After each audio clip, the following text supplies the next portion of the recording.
Hi everyone. I'm happy that you are all here and also happy to be your host today and that you're here to join today during this webinar.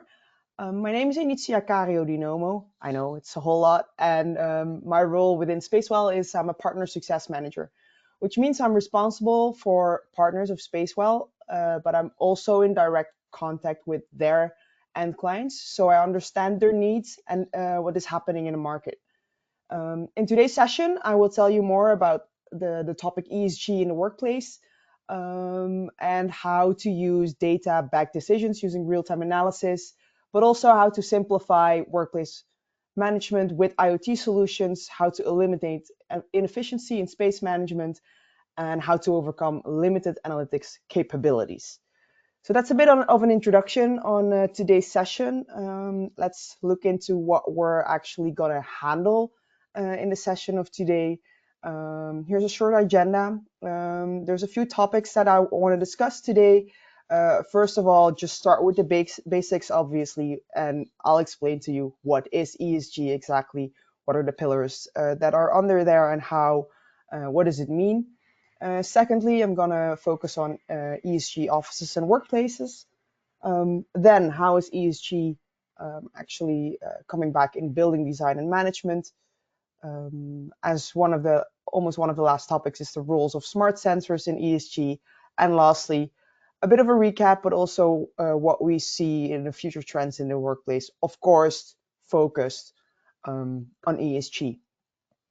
I've been saying the word ESG a lot now, but what is ESG exactly? ESG, basically it's three letters, so it stands for three things. As you can see, environmental, social, and governance. I'm going to shortly explain a little bit. I'm going to go a bit deeper later in the webinar on these topics. But if we look at environmental, the topic environmental, it really looks and how it this includes how a company management its environmental impact.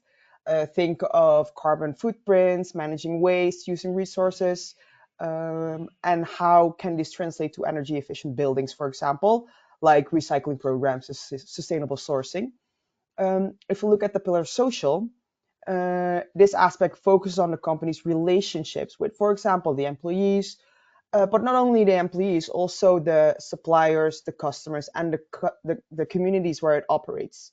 In the workplace, this can involve labor practices, diversity and inclusion, for example, and think of employee health and safety, things like that.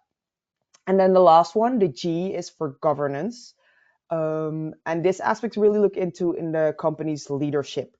So what decisions are made? Are they honest, ethical, and fair? It also looks into audits, for example, and shareholder rights. Good governance, basically, in the workplace ensures transparency, accountability, and ethical business practices. Implementing strong ESG practices in the workplace not only helps in building a sustainable future, but also enhances the company's reputation. For example, attracting talent, but also making sure that the talent that you get in doesn't leave, which eventually can lead to better financial performance.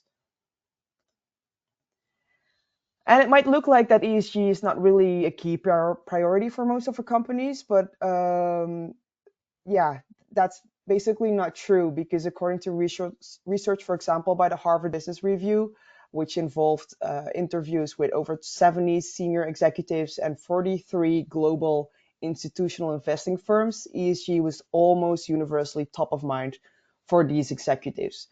And also additionally, if you look at the diagram, at the picture that's displayed right now on your screen, findings from McKinsey and Company indicate that paying attention to ESG doesn't compromise returns. In fact, it usually enhances them.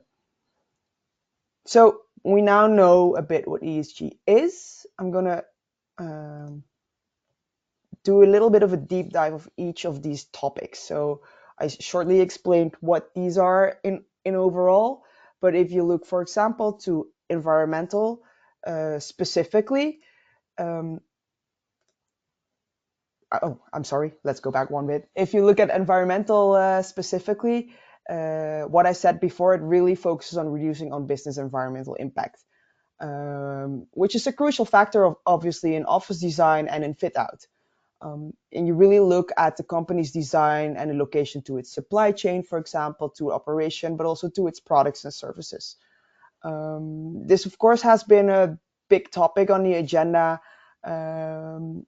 driven by the 2015 Paris Climate Agreement, but also to the UK's 2030 commitment to reduce emissions by 68%.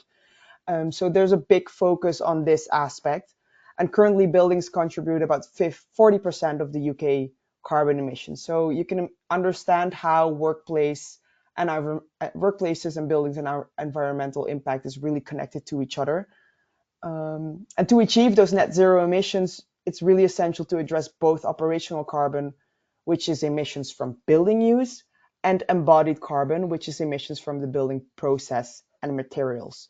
So even before having that building standing.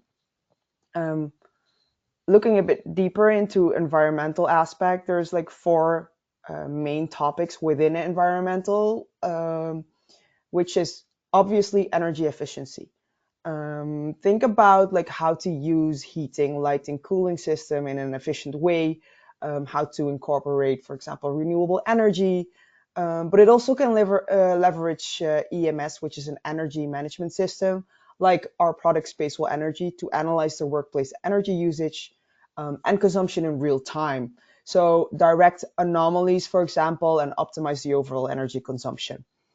And a solution like that allows us or you to make data-backed decisions using real-time data analysis. If you look at sustainable materials, it's really all about using eco-friendly and recycled materials in construction and office supplies. Think of the paper cups or whatever you use within the building. Waste reduction focuses, it basically says it already in the name. It's about implementing a robust recycling program and reducing, for example, single-use plastics. And lastly, it's about green spaces. And green spaces is the workplace being enhanced with, for example, indoor plants or having outdoor green areas to be able to go through between your within your break to improve air quality and employee well-being. And it also leverages technology to analyze the indoor air quality in real time using software like the one offered by us by Spacewell. The second pillar, the social pillar, the S of ESG, emphasizes more on the culture of a workplace and its broader impact on society. So, workplace culture is obviously developed over time to support employee well-being, and a well-designed office space can enhance this culture. For example, by fostering social interaction, collaboration, and actually being able to set up a community when you're within your workplace. Like modern office designs now include various spaces towards uh, towards tailored work styles. Think of town hall areas for like big events or breakout spaces, meeting rooms, and even wellness rooms, and also facilities for commuting like bike parking and charging stations, not only for your car, but also for your bikes in some workplaces. And if you go a bit deeper into this aspect again, we also look at four aspects, and one of them being employee well-being. It's really about providing a healthy work environment with ergonomic furniture, adequate lighting, but also good air quality. If you look at diversity and inclusion, it really promotes a diverse and inclusive workplace culture with equal opportunities for all employees, no matter where you're from. Community engagement, um, it's all in the word actually already. It engages in community service and supports local initiatives near the building. And lastly, the work-life balance. It offers flexible working hours, for example, and remote work options to support employees' work-life balance. And of course, we still have the last one, which is the G of ESG governance. And this focuses on the ethical and responsible management practices of an organization. What it really does is it ensures and it operates in the best interest of all stakeholders. So not just management, but all employees. Um, in office design, governance can be promoted by creating spaces that encourage, for example, transparency, accountability, and also ethical behavior, really reflecting the organization's value and mission. And then to do the last deep dive on this G of governance, like I said in my previous slide, it's basically transparency, right? Right? Maintain a transparent business practice and clear communication with stakeholders. And again, stakeholders is everyone. It's all the employees, it's the employers, it's whoever is working with the building. Secondly, we have the ethical standards. These actually adhere to high ethical standards, but also ensure like compliance with laws and regulations. As a third point, we have accountability, and it holds leadership accountable basically for ESG performance and integrates ESG criteria into business decisions. Well, if we look at the last topic, something that I've mentioned more often as well, stakeholders and the stakeholder engagement, which really means that the stakeholders are engaged on a regular basis. Like I said, not just employees, but also customers, investors, just to address their concerns and expectations. And by focusing on these areas, an office can significantly contribute to sustainability and social responsibility, basically aligning with the ESG principles. So I've told you quite a lot on what it actually means, but how do we or you benefit actually from this? It might seem a bit hard to believe, but there's a proven way to boost employee engagement, improve financial results, and make a positive impact on the world. And this all, of course, help to enhance your workplace. Um, but there's also benefits for the employees itself. Actually, the link between ESG and employee experience is really strong, and employees involved in ESG initiatives gain a sense of purpose beyond their daily tasks, which is crucial for for a success within your organization. And also, research from Great Place to Work, it shows that employees who see their work as meaningful rather than just another job are 56% more likely to encounter opportunities for innovation. As you can see on the slide, there's like a few points that are benefits for employees. If you look at the improved workplace environment, we're talking about healthier and sustainable workspaces, for example.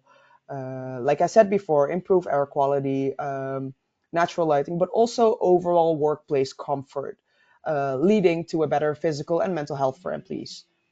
Um, and also the enhanced well-being in general.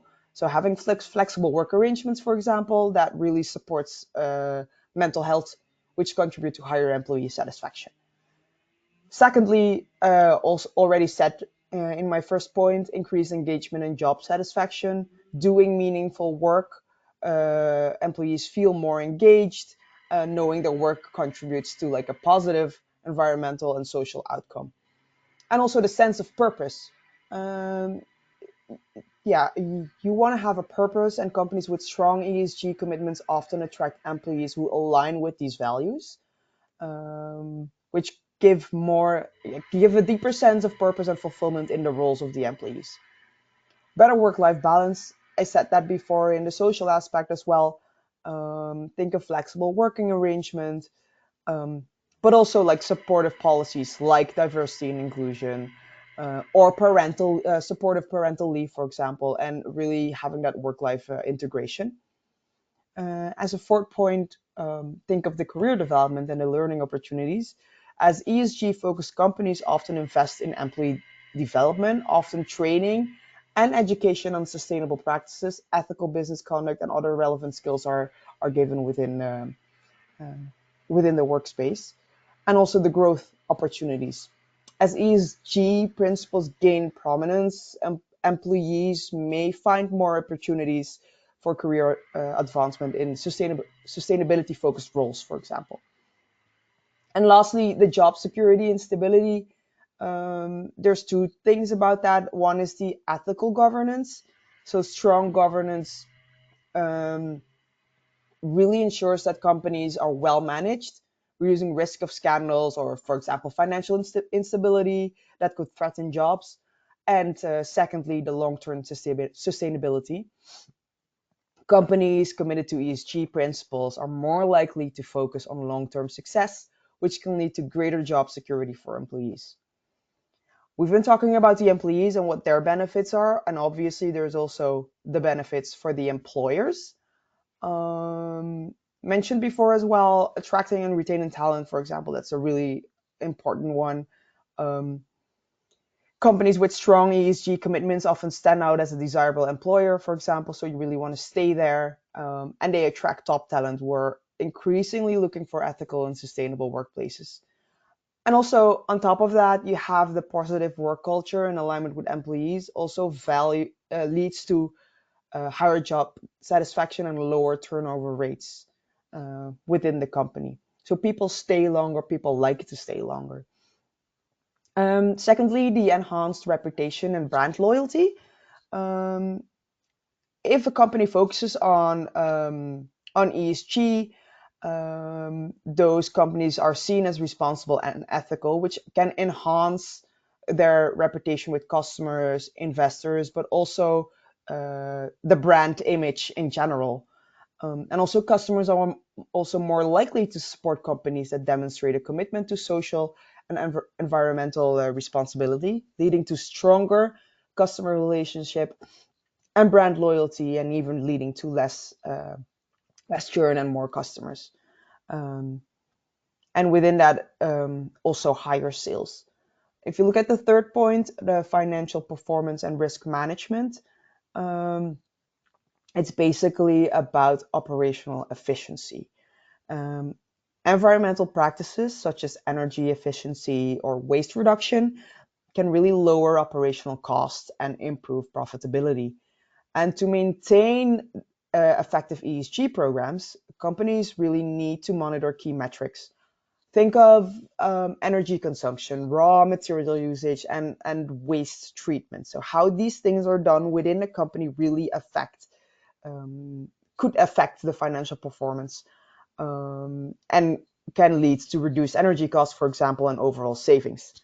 But also risk mitigation. Good governance practices reduce the risk of legal issues, scandals, financial losses, contributing to a longer term financial stability.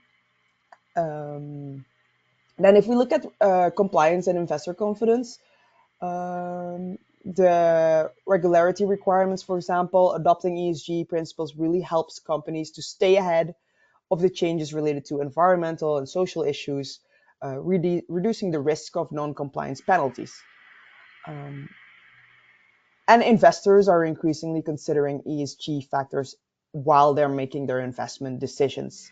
And companies with a strong ESG practice may attract more investment and more favorable financing terms, which has also been proven because, for example, a 2024 Morgan Stanley survey revealed that 77% of global investors are interested in sustainable investing, highlighting the growing attraction to companies that prioritize ESG. So that also shows that involving ESG in your company is really of importance. And lastly, the innovation and long-term success driving innovation. ESG principle encourage companies to innovate in areas such as obviously sustainable products, but also ethical supply chain and new business models that meet evolving consumer demands. And by focusing on long-term environmental and social sustainability, companies can build resilience against future challenges and ensure continued success. So how do these topics actually come back in the building design and management? So I've been talking about ESG in general. What does it mean? How does it affect the workplace, like the employer, both the employers and the employees. But if you look at building design and management, there's several topics that kind of make sense that they reflect ESG in the building design and management. Because if we look at how they're typically applied, for example, in the E of environmental, you think about sustainable material, energy efficiency, such as LED lighting, but also solar panels or advanced HVAC systems that can reduce energy consumption. Also thinking about the water conservation, um, how to minimize water consumption, basically. But think of green building certifications as well. Pursuing certifications like these to ensure the building meets high environmental performance standards. If you look at the S, the social, it's again health and well-being. Designing spaces that promote occupant well-being, right? Community engagement. Really involve your local community in the planning process, ensuring the building serves the need of the community instead of having a building that the community can only complain about. And accessibility, ensuring the building is accessible to all, including people with disabilities, by incorporating universal design principles. And lastly, governance, which is about transparency, ethical practices, and stakeholder engagement. If we look at transparency, maintaining transparent reporting, for example, on the building's environmental impact and social contribution, really contributes to that. But also ensuring that all construction and management practices adhere to ethical standards, like fair labor practices when the building is actually built. But also engage all the stakeholders, right? The investor, the tenants, the community, to really align the building's operation with their expectations and needs. So you really see that integrating ESG into building design and management not only helps in creating sustainable and responsible buildings, but it also enhances their long-term value and appeal to tenants and investors who prioritize sustainability.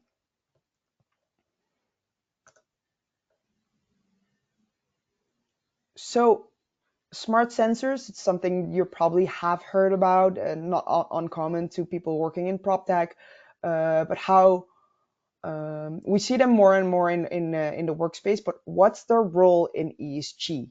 Um, Basically, in short, a smart sensor is a device that can collect real-time data about various environmental conditions like CO2, like temperature, like presence, like occupancy, but they all can play a significant role in supporting ESG, the ESG goals of a company. Um, so they are often part of the Internet of Things, or like we also say, the IoT network, where they connect to centralized systems to optimize workplace operations. Here you can see some examples of smart sensors. For example, occupancy that we use in the workplace in buildings. For example, occupancy sensor or a door count sensor. But it can also be lighting control, that sensors that adjust lighting really based on occupancy, which is also measured by one of the sensors, and natural light levels, which can lead to reduced energy consumption. But not only that, it will also improve employee comfort. Or think of HVAC optimization, like sensors that regulate heating, ventilation, air conditioning system, also based on real-time data, like ensuring optimal energy use and maintaining comfortable temperature. And here you see an occupancy sensor, which can be used to make desks smart. So sensors in desks can monitor occupancy and usage patterns, helping organizations to manage space more efficiently and promote flexible working arrangements. Um, and sensors, for example, can continuously track air quality, temperature, humidity, radon, CO2 to really ensure that the workplace environment supports employee health and productivity. We believe that smart sensors are really vital tools in advancing ESG goals by enhancing all these topics that I mentioned, before, but really so that companies can reduce their environmental impact, promote a healthier workplace, and maintain transparency and accountability in their operations. And like I said, this not only benefits the environmental and the society aspect of ESG, but it also strengthens the company reputation and the governance practices. So what can these really do? The smart sensor, for example, in overall, for example, reduce real estate costs, right? By establishing hybrid office policy, but also increase employee productivity by improving air quality. Be knowing what's happening in your building and what the data is, the real time data in your workplace or in your area can really help you understand what is happening and provide a healthy workplace environment, but also reduce energy consumption by establishing energy saving practices, um, in which you can use, for example, the Spacewell energy management system, which is where EMS stands for. Um, I want to focus on a small example on how this is, how you can see that in one of our products.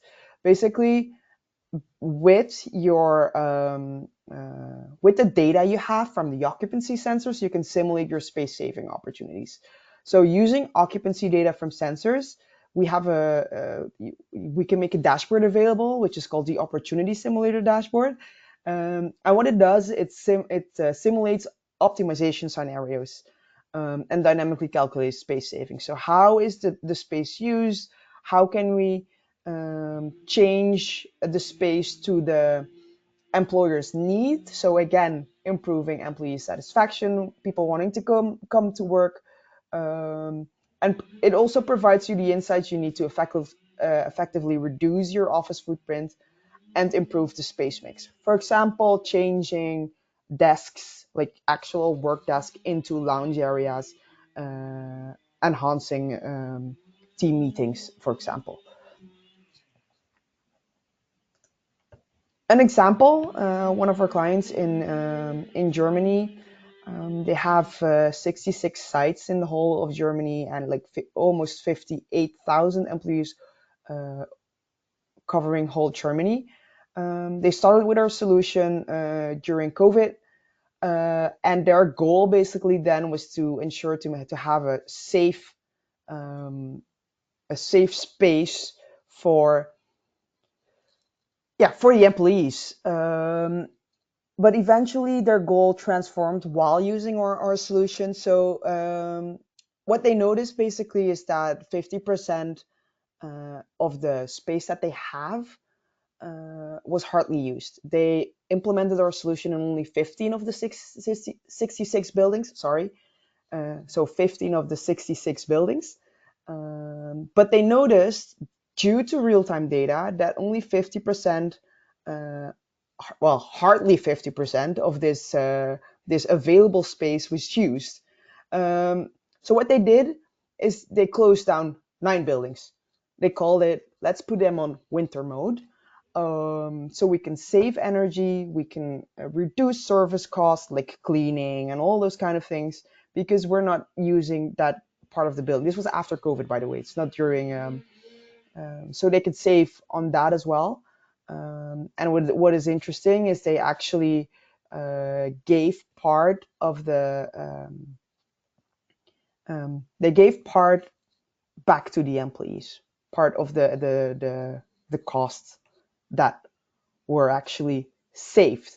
So that's really nice to see. So it both goes on the environmental impact, obviously due to um, energy savings, but also the social aspect, creating a safe environment, but also being able to set up the building in such a way that no one, that you can use most efficient use of it, but also governance, um, because of the giving back to the employers. Sorry, the employees. Um, I've talked a lot about ESG and what is happening, how you can implement that, and what are the benefits for both employer employees. Who should we take into account? But if we really look at the future trends in the workplace, like the future trends in the workplace based on also based on ESG, this will not come as a surprise, but working from home will be a normal feature of many careers. Yes, we know that there's more and more companies trying to get you back full time, but what we also hear in the market is that that's not where the people want to work for. If there's not a possibility for hybrid and flexible working, the carbon offsetting will get better, but also ESG investing will continue to rise. That's not only due to the it's really the trend in employers want to work. People want to work for sustainable employers, so employers are going to give a sustainable workplace to others. So that's good. Um, Actually, that's what I want to close down the webinar with this. One thing that I want to mention for everyone is we are present in a few weeks on the PropTech Connect in London. So that's the 4th and 5th of September. Many of my colleagues will be there. If you want to know more about that and what we are going to do there, please connect with us there. Or if you have any questions as well, please reach out to me via LinkedIn or via email. I do get a question in right now, which I'm going to read. What are some simple steps that small and medium-sized businesses can take to start integrating ESG principles into their daily operations? So thinking about ESG as a goal, it's really hard, of course, to change strategy immediately. But there's simple things that you can really do. Get rid of single-use plastics, right? So that's one thing. I'm not saying that you immediately have to install sensors um, all over your office to actually measure the real-time data, but these are small things like the waste reduction. Do that in a correct way. Get rid of single-use plastic, but also diversity and inclusivity is already really easy to implement while, for example, recruiting new talent or getting everyone on the same line. Really implement that and getting that into a mindset really means changing the values of your company. And the values itself are easy to change, right? You get together, you brainstorm, you say these are the new values of our company, but really for a company and your employees to act to those values, of course, is a way longer process. But it doesn't have to be that difficult. You can easily start with turning off the lights when you leave the office, no single-use plastics, etc.